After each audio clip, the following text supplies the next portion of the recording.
मंगलवार व्रत कथा। एक समय की बात है, एक ब्राह्मण दंपति की कोई संतान नहीं थी, जिस कारण वह बेहद दुखी थे। एक समय ब्राह्मण वन में हनुमान जी की पूजा करने के लिए गया।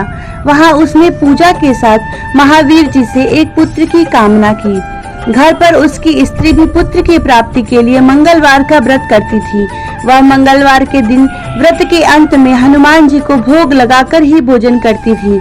एक बार व्रत के दिन ब्राह्मणी ना भोजन बना पाई और न ही हनुमान जी को भोग लगा सकी। उसने प्रण किया कि वह अगले मंगलवार को हनुमान जी को भोग लगाकर ही भोजन करेगी। वह भूखी प्यासी 6 दिन तक पड़ी रही।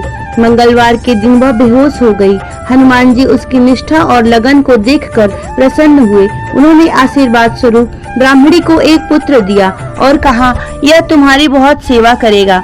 बालक को पाकर ब्राह्मणी अति प्रसन्न हुई। उसने बालक का नाम मंगल रखा।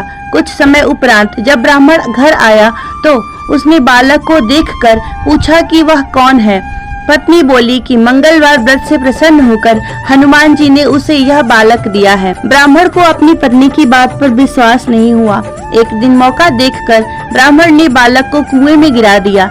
घर पर लौटते ही ब्राह्मणी ने पूछा कि मंगल कहाँ है। तभी पीछे से मंगल मुस्कुराकर आ गया। उसे वापस देखकर ब्राह्मण आश्चर्यचकित रह गया। रात को हनुमान जी ने उसे सपने में बताए कि वह पुत्र उन्होंने ही दिया है। ब्राह्मण सत्य जानकर बहुत खुश हुआ।